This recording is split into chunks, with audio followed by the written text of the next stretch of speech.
ဆရာမင်္ဂလာပါ မင်္ဂလာပါ ကျွန်တော်အခုလို wine podcast မှာပါဝင်ပေးရတဲ့အတွက်ကျေးဇူးအများကြီးတင်ပါတယ်ဆရာအခုကျွန်တော်ပထမဆုံးမေးခွန်းလေးနဲ့စလိုက်ပြီပေါ့နော်ပထမဆုံးမေးခွန်းကကြတော့လူသားဆန်မှုလုပ်ငန်းခွင်မှာလူသားဆန်မှုကဘယ်လောက်ထိအရေးပါလဲအားလေးချက်ပြောပြပေးပါ လူသားဆန်မှုဆိုတဲ့စကားကိုကျွန်တော်တို့ကစဉ်းစားတဲ့အခါမှာ ဟုတ် ဒီလူသားဆန်မှုဆိုတာလေးကိုမစဉ်းစားခင်ပေါ့နော်ကျွန်တော်တို့ကလူသားတွေနဲ့ကျွန်တော်တို့လုပ်နေတာလူတွေနဲ့ကျွန်တော်တို့လုပ်နေတဲ့အခါမှာလူသားဆန်မှုဆိုတာဘယ်နေရာကိုကျွန်တော်တို့ကကြည့်ကျင်တာလဲ ဟုတ် ဘယ်နေရာကိုပြောကျင်တာလဲဘယ်ပိုင်းကိုကျွန်တော်တို့လူသားဆန်မှုဆိုတော့ကျွန်တော်ပြောကျင်တာလဲဆိုတော့အရင်ဆုံးနားလည်ဖို့လိုမယ်လို့ထင်တယ်လုပ်ငန်းခွင်ထဲမှာကျွန်တော်တို့ကလူတွေချင်းချင်းလုပ်ကြတယ်ဟာလားကျွန်တော်စီမီစီကန်နေဖော်ဆောင်ကြတယ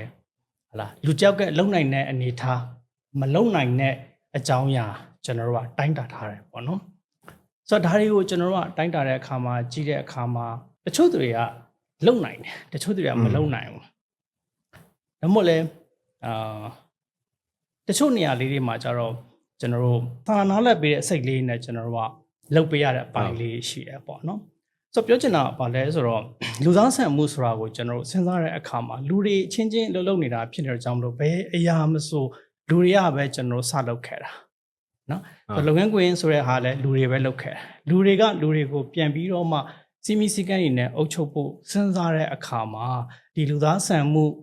ဟာလားလူသားဆန်မှုဆိုတဲ့စကားလုံးလေးနဲ့ကျွန်တော်တို့ကအောက်ကနေအထက်ကိုပြန်ပြောတာပဲဖြစ်ဖြစ်ပဝင်းကျင်မှာအချင်းချင်းပဲကျွန်တော်တို့ကပြန်ပြောတာပဲဖြစ်ဖြစ်ပေါ့နော်။ဘာတက်ပြောတာလဲဆိုတော့ကျွန်တော်ပထမဆုံးနားလည်ဖို့အတွက်စာနာစိတ်လေးနဲ့ဆက်ဆံပေးပါဆိုတာလေးကိုပြောချင်တာတော့အတိတ်ပဲရောက်တယ်လို့တော့ထင်တယ်ပေါ့နော်။ဆိုတော့လုပ်ငန်းခွင်ထဲမှာကျွန်တော်တို့ကဝင်လာပြီးရာဟုတ်တစ်ခုကိုယူပြီးဟုတ်လားနော်ကိုကဒါကိုလှုပ်ချင်ပါတယ်လှုပ်နိုင်ပါတယ်ဆိုပြီးတော့မှတာဝန်ခံပြီးဆိုကြတဲ့က accountability ဆိုတဲ့စကားလုံးတစ်လုံးပါလာတာပေါ့နော်အခုကျွန်တော်တို့ဒီညမှာကျွန်တော်ထိုင်နေဆိုကြတဲ့ကထိုင်နိုင်တဲ့အရေးချင်းတစ်ခုရှိလို့ထိုင်ရတာ ဟုတ် ထိုင်နိုင်တဲ့အရေးချင်းတစ်ခုမရှိဘဲနဲ့ကျွန်တော်ဒီထိုင်လို့မရဘူးအဲ့ဒါကိုကျွန်တော်ဒီလုံနိုင်တဲ့အရေးချင်းပြောနိုင်တဲ့အရေးချင်း accountability လို့ကျွန်တော်ခေါ်တာပေါ့နော်ဒါပေမဲ့ကိုကအဲ့ဒီနေရာကိုရောက်သွားလို့ဟာလာကျန်တဲ့သူတွေကိုဘေးဖယ်ထားမယ်ဆိုတဲ့ဟာမျိုးကလုပ်လို့မရပြန်ဘူးတော့လုံနေတဲ့သူကိုလုံနေတဲ့အလျောက်ကျွန်တော်ဒီနေရာဘေးဖို့လိုအပ်တယ်တစ်ဖက်မှာကျွန်တော်ကစာနာစိတ်နဲ့ပြန်ပြီးတော့မှကြည်ပေးဖို့လက်ခံပေးဖို့ဆွဲခေါ်ဖို့ဆိုတဲ့ဟာမျိုးတွေကျွန်တော်ရှိတာပေါ့နော်လုပ်ငန်းဝင်တွေထဲမှာကျွန်တော်ကလူသားဆန်ပေးဖို့ဆိုတာကโอเคဒါပေါ့ဝန်ထမ်းတယောက်ကိုကျွန်တော်က7နိုင်ခိုင်းမယ်8နိုင်ခိုင်းမယ်9နိုင်ခိုင်းမယ်ဒါမှမဟုတ်လဲဟလာပတ်စံလောက်ပဲပေးမယ်ဆိုတဲ့ဟာကဘာကြောင့်ပတ်စံလောက်ပဲပေးမှာလဲဘာကြောင့်သူ့ကိုကျွန်တော်က10နိုင်ခိုင်းမှာလဲသူ့ရဲ့အနေထားကြောင့်ကျွန်တော်ကသူ့ကို10နိုင်ခိုင်းတာလေသူ့ရဲ့အလုံးလုံးနဲ့အနေထားကြောင့်10နိုင်ခိုင်းတာသူ့ရဲ့တန်ရာတန်ကြီးကိုကျွန်တော်ကပေးတာဆိုတော့အဲ့ဒါကိုကျွန်တော်ကနားလဲထားရင်ပြီးသွားပြီအဲ့ဒါပဲလူသားဆန်ပေါ့အဲ့ထက်ပို့ပြီးတော့မှကျွန်တော်စဉ်းစားစရာမလိုဘူးပေါ့နော်โอเคလူကြောက်ကိုကျွန်တော်တို့ကနောက်ဆောင်အမောင့်တစ်ခုနဲ့ကျွန်တော်ကပေးထားတယ်ဒါပေမဲ့အဲ့ဒီပေးထားတဲ့ငွေအမောင့်ကဒီလူအတွက်အဆင်ပြေမနေဘူးဆိုလို့ရှိရင်ကျွန်တော်တို့ကဘာလို့အဆင်မပြေရလဲဘယ်ညမှာအဆင်မပြေရလဲခက်ကာလာကြောင့်အဆင်မပြေရလား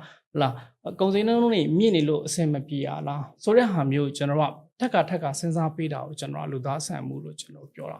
ာနော်ဆိုတော့ accountability နဲ့ဟလာဒီဘက်က empathy လို့ခေါ်တဲ့စာနားလည်တဲ့စိတ်နဲ့ကျွန်တော်ကလူတွေကိုဆက်ဆံတဲ့စကားပြောတယ်ဆိုတဲ့ဟာမျိုးလေးတွေကျွန်တော်အသိထားရင်လုံလောက်ပြီလို့ကျွန်တော်ကတော့ယူဆတယ်နော်လုပ်ငန်းခွင်ထဲမှာကျွန်တော်တို့ဒီစာနားလည်စိတ်နဲ့ဟလာလူသားဆန်မှုဆိုတဲ့ဟာဘယ်လောက်ထိအရေးပါလဲဆိုတဲ့ဟာတော်တော်လေးလဲအရေးပါပါတယ်ခုနအရှိမကျွန်တော်ပြောသွားသလိုပေါ့နော်လူတွေကလူတွေကိုပြန်ပြီးတော့မှစီမင်းစည်းကမ်းရည်နဲ့ထိန်းချုပ်ဖို့အတွက်ကျွန်တော်တို့စူးစမ်းတဲ့အခါမှာဒီလူသားဆန်တဲ့လုပ်ငန်းခွင်တစ်ခုဖြစ်အောင်ဆိုတာကိုကျွန်တော်တို့စဉ်းစားကြတာပေါ့နော်โอเคတော့ကိုရဲအောင်မင်းကိုကျွန်တော်က project တစ်ခုပေးမယ်ဟာလားအဲ့ project တိုင်းမှာကိုရဲအောင်မင်းဘယ်လောက်ထိလုပ်နိုင်လဲဆိုတဲ့ဟာကကိုရဲအောင်မင်းရဲ့accountability ပေါ့နော်ပြီးတော့ကိုရဲအောင်မင်းဒီအတွက်ဘာလို့လဲဆိုတာကိုကျွန်တော်ကထပ်ပြီးစဉ်းစားပေးရမှာကကျွန်တော်ရဲ့ empathy ပေါ့နော်လုပ်နိုင်တဲ့ဟာနဲ့ကျွန်တော်ဘက်ကပြန်ပေးရမယ် empathy ပေါ့အဲ့နှစ်ခုကျွန်တော်ချိတ်ဆက်ပြီးသွားမယ်ဆိုလို့ရှိရင်တော့ဒါကလူသားဆန်တဲ့လုပ်ငန်းခွင်လို့ပြောလို့ရတယ်အဲ့လောက်ပဲအဲ့ဒါဆိုလုံလောက်ပြီလို့တော့ကျွန်တော်ကတော့လူသားဆန်မှုမှာလေကျွန်တော်ထင်တယ်အထက်လူကြီးနဲ့အောက်ကဝန်ထမ်းချင်းချင်းလဲလူသားဆန်ဖို့လိုမယ် เนาะသူကဘပေါင်းဆောင်ကလူသားဆန်မှာဒီလုပ်ငန်းဝင်ကတကယ် alive ဖြစ်တဲ့လုပ်ငန်းဝင်လို့ထင်မယ်ပေါ့နော် definitely မနာပေါ့ခုနကအရှိမကျွန်တော်ပြောလို့ပေါ့နော်လူတယောက်ဘယ်လောက်လုပ်နိုင်တယ်လဲသူဘယ်လောက်သိထားတယ်လဲသူမသိတဲ့ဟာကိုကျွန်တော်တို့ကသွားပြီးတော့မှ push လုပ်ပြီးခိုင်းနေမယ်ပြောနေမယ်ဆိုလို့ရှိရင်အဆင်မပြေဘူးဆိုတော့အဆင်မပြေတဲ့ဟာကိုထက်ကလုပ်မယ်ဆိုလို့ရှိရင်ဒီကလေးကတဖြည်းဖြည်းနဲ့ဟာလာဟိုမလုတ်တတကနေပြီးတော့မှကြောက်စိတ်တွေပါဝင်လာပြီးတော့မှဘာမှအလုပ်လို့ကြိုင်လို့မရတဲ့အနေတစ်ခုကျွန်တော်တို့ကဖြစ်သွားနိုင်တယ်ပေါ့နော်ဆိုတော့အဲ့လိုမျိုးမဖြစ်အောင်ကျွန်တော်တို့ကဒီလုပ်ငန်းခွင်တွေထဲမှာသင်ကြားမှုဆိုတဲ့ဟာမျိုးတွေပေါ့နော် training and development တွေဆိုတာရှိတယ်ပေါ့နော်ဆိုတော့ဘာကြောင့်ကျွန်တော်တို့ကဒီသင်တန်းတွေကျွန်တော်တို့ကလူတွေကိုအမြဲတမ်းပေးနေရတယ်ဆိုတဲ့ဟာမျိုးကမသိတဲ့သူကိုကျွန်တော်ကသိအောင်လုပ်ပေးရတယ်မားနေတဲ့လမ်းကြောင်းကိုကျွန်တော်ကတက်အောင်လုပ်ပေးရတယ်ဆိုတော့အဲ့ဟာတွေမလုပ်ဘဲနဲ့ကျွန်တော်ကခိုင်းနေမယ်ဆိုလို့ရှိရင်ကတော့နော်လုတ်တွေပဲထက်ကကျွန်တော်ပြီးနေမယ်ဆိုရင်တော့ဒီကလေးကဟိုအဆင်ပြေလာဖို့အနေထားလုံးဝမရှိတော့ဘူးပေါ့အကြောင်းမို့ကျွန်တော်ကထက်လူကြီးကလည်းအောက်ကိုစာနာဖို့လိုအပ်တယ်လို့အောက်ကလည်းအပေါ်ကိုပြန်ပြီးတော့မှနားလည်ဖို့လိုအပ်တယ်လို့အချင်းချင်းမှလည်းကျွန်တော်နားလည်ဖို့လိုအပ်တာပေါ့ကျွန်တော်လုပ်ငန်းခွင်တစ်ခုထဲမှာလူတယောက်ရဲ့လို့ကိုကဝင်ပြီးလုပ်ပြီးဒါမှလုပ်ငန်းခွင်လို့မပြောနဲ့အောင်ကိုယ့်ရဲ့ပတ်ဝန်းကျင်မှာပဲဖြစ်ပေါ့နော်ကိုကနေရာတစ်ခုမှာကိုရောက်ပြီဆိုကြတဲ့ကကိုယ့်ရဲ့360 degree ဆိုတာဘေးပတ်မှာကျွန်တော်လူတွေရှိတယ်ပေါ့နော်ဆိုတော့ဒီ360 degree လုံးကိုကျွန်တော်ကဘယ်လိုမျိုးပုံစံမျိုးနဲ့တို့ကျွန်တော်ကစကားပြောမှလဲနေမှလဲလှုပ်မှလဲဆိုတော့ကျွန်တော်သိဖို့လိုအပ်တယ်နားလည်ဖို့လိုအပ်တယ်ဆိုတော့ကိုယ့်ရဲ့အရှိမရှိတဲ့သူကိုကိုကဘယ်လိုဆက်ဆံမှာလဲကိုယ့်ရဲ့အနောက်မှာရှိတဲ့သူကိုကိုကမျက်လုံးနဲ့တော့ကြည့်လို့မရအောင်ဘာနဲ့ကြည့်လို့ရမလဲခံစားလို့ရတယ်သူဘာလုပ်နေလဲဆိုတဲ့ဟာမျိုးပေါ့နော်ဆိုတော့ကျွန်တော်ရဲ့ critical thinking logical thinking ဆိုတဲ့ကျွန်တော်ကခံစားလို့ရတယ်နားလည်ပြီးလို့ရတယ်ကိုဘေးမှာရှိနေတဲ့သူကရောဘာလုပ်နေတာလဲနောက်တစ်ဖက်မှာရှိတဲ့သူကရောဘာလုပ်နေတာလဲဒါတွေကိုကျွန်တော်တို့ကဟလာငါနောက်ကမှာရှိလို့မဟုတ်တာလုပ်မယ်ဆိုတာမျိုးထက်သူ့ကိုကျွန်တော်ကဘယ်လိုမျိုးတာဝန်တွေပေးခဲ့မှာလဲဘာတွေကိုကျွန်တော်ကခိုင်းခဲ့မှာလဲ result ကဘာလို့ကျင်တာလဲဆိုတဲ့ပုံစံမျိုးတွေနဲ့တခြားလေးစီးစနစ်နဲ့ကျွန်တော်သွားမယ်ဆိုလို့ရှင်တော့ဒါကခုနပြောတဲ့လူသားဆန်တဲ့လုပ်ငန်းခွင်တစ်ခုဖြစ်လာမယ်လို့ကျွန်တော်ယူဆတယ်ခုနဆရာပြောရတဲ့မှာတစ်ခုပါသွားတာပေါ့နော်ကိုနောက်မှာလုပ်နေလူပေါ့နော်အဲ့မှာအဓိကအရေးကြီးဆုံးကယုံကြည်မှုပေါ့ဟုတ်ကိုနဲ့အတူတူလုပ်တဲ့ team work ကဲ၍ကိုကလူကြီးတယောက်ဖြစ်နေလို့ရှင်ကိုအောက်မှာလုပ်တဲ့ဝန်ထမ်းကိုယုံကြည်မှုမပေးနိုင်ဟုတ်ဒီလောက်ကအရှင်းမရဘူးဟုတ်အဲ့မှာလဲမှတ်တမ်းပြောရင်လူသားဆန်မှုလဲပါသလိုယုံကြည်မှုอ่ะတွဲပါသွားပြီပေါ့နော်ဟုတ်ကဲ့တချို့ကုမ္ပဏီမှာချို့တထေးရပေါ့နော်သူကကိုအောက်ကဝန်ထမ်းအောင်ပဲဖြစ်အဲ့လိုမယုံကြည်ရသူတို့မှာ trust issue ရှိနေတာပေါ့အဲ့လိုမျိုးတွေရောကြုံမှုတွေတွေ့ဘူးတာရှိလားအခုဟုတ်အဓိက trust issue ပေါ့နော်ဟုတ်ယုံကြည်မှုဆိုတာကဟိုအောက်ကိုကျွန်တော်ကမယုံကြည်တာပေါ့နော် trust ကကြတော့ okay ကျွန်တော်လုပ်ငန်းခွင်မှာတော့ကျွန်တော်အဲ့လိုမျိုးမယုံကြည်ဘူးဆိုတာထက်သူ့ရဲ့ accountability ကိုကျွန်တော်က okay လက်မခံသေးတာပေါ့နော်ကျွန်တော်ကဟိုလူတယောက်ကိုလူတိုင်းမှာသူ့အရေးချင်းတဲ့သူရှိတာပေါ့နော်ကျွန်တော်အဲ့ဒါကိုနားလည်အောင်လုပ်ဖို့လိုအပ်တယ်။ okay ကိုကအထက်လူကြီးဒီနေရာမှာကျွန်တော်ကအထက်အောက်ဆိုတာထက်ကိုကအထက်လူကြီးဖြစ်နေတော့လကောင်းအောက်ကဝန်ထမ်းဖြစ်နေတော့လကောင်းကိုရဲ့အထက်လူကြီးကဘာလုပ်နိုင်တာလဲဘာမလုပ်နိုင်ဘူးလဲဆိုတာဟာကိုကျွန်တော်နားလည်ဖို့လိုအပ်တယ်။ကိုအောက်ကလူကလည်းဘာလုပ်နိုင်တယ်လဲဘာမလုပ်နိုင်ဘူးလဲဆိုတာကိုလည်းကျွန်တော်အသိဖို့လိုအပ်တယ်။ဆိုတော့ယုံကြည်မှုဆိုတာထက်တစ်ဖက်သူဘာလုပ်နိုင်တယ်လဲဆိုတဲ့ပုံမှာအခြေခံပြီးတော့မှသူ့ကိုဘယ်လောက်တာဝန်ပေးမလဲဆိုတာကိုကျွန်တော်သိဖို့လိုအပ်တယ်။ဆိုတော့ကိုကအောက်ကကလေးရဲ့အနေထားပတ်ဝန်းကျင်သူကျင်နေခဲ့တဲ့ဟာလာအရင်တုန်းကအတွေ့အကြုံတွေကိုကျွန်တော်ကနားလည်အောင်မလုပ်ဘဲနဲ့သူ့ tasks တွေပဲကျွန်တော်ပြီးမှတော့အမားပဲထွက်မှာလေအမားပဲထွက်တော့ကျွန်တော်ကယုံကြည်မှုမရှိဘူးမလုံနိုင်ဘူးဆိုတဲ့အမြင်နဲ့ကျွန်တော်သွားပြီးကြည်တာအဲ့လိုမျိုးကြည်တာထက်စားလို့ရှိရင်ကျွန်တော်က okay ဒီကလေးဘယ်လောက်လုံနိုင်တယ်လဲဒီလိုဘယ်လောက်လုံနိုင်တယ်လဲလုံနိုင်တာကိုပဲကျွန်တော်ကခိုင်းမယ်ပြောမယ်သူ့ကိုတာဝန်ပေးမယ်ဆိုလို့ရှိရင်ကျွန်တော်ကသူ့လုံနိုင်တဲ့ result ထွက်လာမယ်ပေါ့နော်ကောင်းမွန်တဲ့ result တစ်ခုထွက်လာဖြစ်ကြအောင်လို့ကျွန်တော်ကအဲ့မှာယုံကြည်မှုဆိုတာတိဆောက်ပြီးသားဖြစ်နေပြီနော်ဆိုတော့ယုံကြည်မှုရဲ့အရှိပါကျွန်တော်ကကိုကြီးနဲ့ဘယ်လောက်လုပ်နိုင်တယ်လဲကိုရဲအောင်ဘယ်လောက်လုပ်နိုင်တယ်လဲဆိုတော့တယောက်သိရှိမှုနားလည်မှုဆိုတဲ့ communications တွေကျွန်တော်ဒီအကြောင်းအရာတွေကျွန်တော်တိဆောက်ထားဖို့လိုတာပေါ့လေဆိုတော့ယုံကြည်မှုဆိုတော့ရှေ့မှာကျွန်တော်တို့ကဒါဒီလုပ်ငန်းတိုင်းမှာလည်းကျွန်တော် pitching တွေလုပ်ကြတယ်ကိုဘယ်လောက်လုပ်နိုင်တယ်လဲဆိုတော့ကျွန်တော်ပြဖို့လိုအပ်တယ်လူတွေသိအောင်လုပ်ဖို့လိုအပ်တယ်အဲ့သိရှိမှုကနေတစ်စင်းဘယ်လောက်ထိသူ့ကိုအသုံးချလို့ရမလဲဆိုတော့ကျွန်တော်တို့ကယုံကြည်နဲ့ပေးပြလိုက်တာပေါ့နော်ဆိုတော့အဲ့ဒါကိုကျွန်တော်သိဖို့လိုအပ်မယ်လို့ထင် အဲ့ယုံကြည်မှုမှာကျွန်တော်နောက်တစ်ခုသိချင်တာကကြတော့ trust issue မှာ trust issue ရှိတဲ့လူတစ်ယောက်ကသူ့ရဲ့အရင်တုန်းက trauma တွေနဲ့ရောသွားပြီးတော့ပတ်သက်နေမယ်ထင်လားဒီကဲပြီးဒီလူတစ်ယောက်ကဒီသူ့ဝင်အောင်မယုံဘာလို့လဲဆိုတော့သူအရင်တုန်းကကြုံခဲ့တဲ့ experience တွေအရာအဲ့လိုမျိုးဆိုရင် तू ကတောက်လျှောက်ပဲဒီဝင်အောင်မယုံတော့ဘူးလားဒါမှမဟုတ် तू ရောသူ့ mindset ကိုပြင်လို့ရလား မယုံကြည်ခွင့်ရှိတယ် ဟုတ်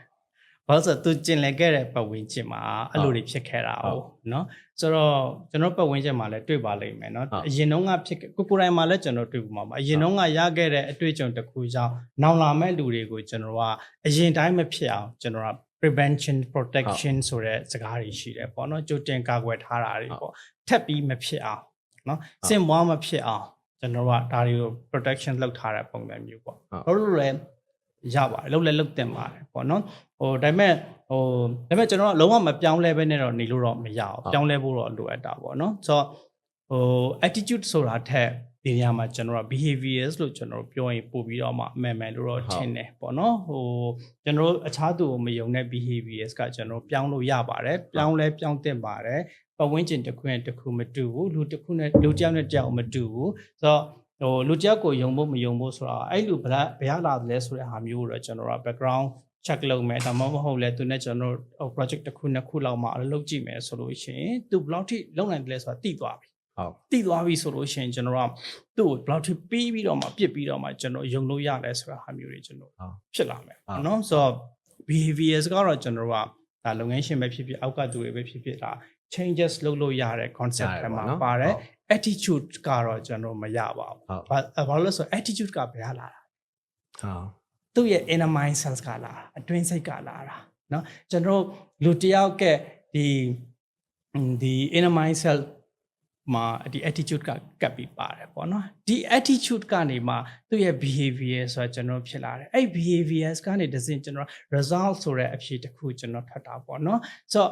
attitude ကိုတော့ကျွန်တော်တို့ကပြောင်းလို့မရဘူးသူကိုယ်တိုင်ပဲကြင်ကြံပြီးတော့မှပြောင်းလဲလို့ရရင်လည်းရမယ်ပေါ့နော်ဒါပေမဲ့ behaviors ကိုတော့ကျွန်တော်ပြောင်းလဲပေးလို့ရတယ်သူရောက်နေတဲ့ပတ်ဝန်းကျင်လူတွေသူဆက်ဆံနေတဲ့နေရာ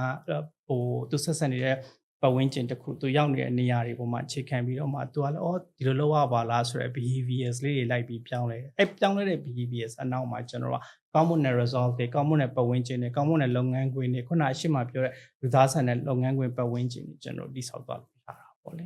သူ့ရဲ့စိတ်ငြိမ်စိတ်ထား attitude ပေါ့နော် attitude ကပတ်ဝန်းကျင်နေထားပြောင်းလဲသွားရင်ရောပြောင်းလဲသွားနိုင်လားသူ့ပုံမှာဆိုင်တယ်ပတ်ဝန်းကျင်က behaviors ကိုပဲကျွန်တော်ပြောင်းလဲပေးလို့ရတယ် attitude ကိုပြောင်းလဲပေးလို့မရအောင်ကျွန်တော်ဒီနေရာမှာ attitude နဲ့ behaviors ကိုခွဲပြီးတော့မှကျွန်တော်သိဖို့လိုရတယ်attitude ကသူ့ရဲ့ born to be အထဲမှာပါလာတာဟုတ် inner mindset လို့ကျွန်တော်ခေါ်တာပေါ့နော်ဆိုတော့ကျွန်တော်ဟုတ်လားရေထဲမှာကျွန်တော်ကရေပဲထပ်ဖြစ်ရင်ရေပဲကျွန်တော်ဖြစ်တာပေါ့နော်ဒါပေမဲ့ရေထဲမှာကျွန်တော်ကအဖန်ကြောက်ဒါမှမဟုတ်လည်းလက်ဖက်ချောက်ထည့်လိုက်မယ်ဆိုလို့ရှိရင်ကျွန်တော်အယောင်ပြောင်းသွားတယ်ပေါ့ဒါပေမဲ့ရေမပါဘဲနဲ့အဲ့ဒီလက်ဖိတ်တစ်ခွက်ဖန်ကြောက်ဖန်ထည့်ထားတဲ့လက်ဖိတ်တစ်ခွက်ဆိုတော့ကျွန်တော်ဖြစ်မလာနိုင်ဘူးပေါ့နော်ဆိုတော့ဒီအထက်မှာရှိတဲ့ရေကတော့ရေပဲဒါပေမဲ့အဲ့တဲ့ကိုပေါင်းထည့်လိုက်တဲ့ဂုံတက်တိကဂုံတက်ထုခေါ်မှာဂုံတက်တိခေါ်အဲ့ဒါပေါ်မှာတော့ဂုံတက်တိပုံတက်တိတာပေါ့နော်အဲ့ဒီပြောင်းအဲ့ဒါထည့်လိုက်တဲ့ပုံမှာအခြေခံပြီးတော့မှတော့ဒါသူဒါလူတယောက်ကိုလည်းကျွန်တော်အဲ့လိုပြောကြည့်လို့ရမှာပေါ့ inner mind cells ကပါလဲဆိုလို့ရှိရင်ကျွန်တော်ရေနဲ့တော့တူတယ်အဲ့ရေကဘယ်လောက်ထိသူပျော်ဝင်နိုင်တယ်လဲဆိုတဲ့ဟာပုံမှာတော့အခြေခံတာပေါ့နော်သူကိုယ်တိုင်တော့လိုက်ပါပြီးတော့ပြောင်းလဲဖို့တော့လိုတယ်အပြင်ကလုပ်ပြီးလို့မရဘူးအပြင်ကသူ့ကိုလုပ်ပြီးလို့ရတာ behaviors ပဲရှိတယ် behavior changes တွေကျွန်တော်လုပ်ပြီးလို့ရတယ်လုပ်ငန်းခွင်ထဲမှာရှေ့မှာပြောလို့ training တွေကျွန်တော်လုပ်ပေးတယ်သင်ကြားမှုတွေကျွန်တော်လုပ်ပေးတယ်လူတွေအများကြီးနဲ့ပြီးတော့မှအလုပ်တွေလုပ်ခိုင်းတယ်ပတ်သက်မှုတွေကျွန်တော်ပေးလုပ်တယ်ဘာကြောင့်လဲအဲ့ကနေမှတစ်စင်အခြားသူတွေအလုပ်ဘယ်လိုလုပ်လဲအခြားသူတွေဘယ်လိုပြောလဲဆိုတော့သိပြီးတော့မှလူကြောက်ကပြောပုံဆိုပုံနေပုံထိုင်ပုံတွေကလိုက်ပြီးပြောင်းလဲတယ်အဲ့ဒါ behavior changes ကျွန်တော်လုပ်ပြီးလို့ရတယ်မရအောင်မရဘူးရဒါပေမဲ့ attitude ကတော့သူကိုယ် right ပုံမှာပဲစိုက်တယ်ကျွန်တော်ဘာမှမလုပ်ပြီးလို့မရအောင်ဟုတ်